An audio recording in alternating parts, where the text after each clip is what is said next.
बाबासाहेब आंबेडकर इतिहास बाबासाहेब आंबेडकर भीमराव रामजी आंबेडकर हे भारतीय न्यायशास्त्रज्ञ, अर्थशास्त्रज्ञ, समाजसुधारक आणि राजकीय नेते होते. त्यांनी भारतीय संविधानाचा मसुदा तयार करणाऱ्या समितीचे अध्यक्षपद भूषविले होते. ते 14 एप्रिल 1891 रोजी जन्मले आणि 6 डिसेंबर 1956 रोजी त्यांचे निधन झाले. बाबासाहेबांचे जीवन आणि कार्य. शिक्षण. बाबासाहेबांनी एल्फिन्स्टन कॉलेज, बॉम्बे येथे पदवीचे शिक्षण पूर्ण केले. त्यांनी बडोदा संस्थानचे सयाजीराव गायकवाड यांच्याकडून शिष्यवृत्ती मिळवली. डॉक्टरेट. त्यांनी कोलंबिया विद्यापीठ आणि लंडन स्कूल ऑफ इकॉनॉमिक्स या शिक्षण संस्थांमधून अर्थशास्त्र विषयात पीएच. पदवी मिळवली. संविधान रचना. भारतीय संविधानाचे शिल्पकार म्हणून ते ओळखले जातात. सामाजिक कार्य. ते दलित आणि इतर दुर्बळ घटकांच्या हक्कांसाठी लढले.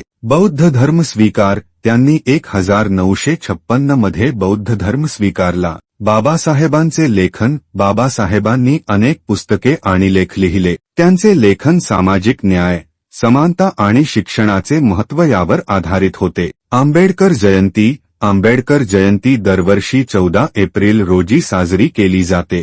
ही जयंती पहिल्यांदा 14 एप्रिल 1928 रोजी पुण्यामध्ये साजरी करण्यात आली होती. बाबासाहेबांचे योगदान. भारतीय राज्यघटनेवर आधारित न्यायव्यवस्था, दलित आणि इतर दुर्बळ घटकांच्या हक्कांसाठी लढा, सामाजिक समानता आणि शिक्षणाचे महत्त्व, बौद्ध धर्माचा प्रचार. बाबासाहेबांचे विचार. बाबासाहेबांनी सामाजिक न्याय, समानता आणि शिक्षणाचे महत्त्व सांगितले. त्यांचे विचार आजही लोकांना प्रेरणा देतात.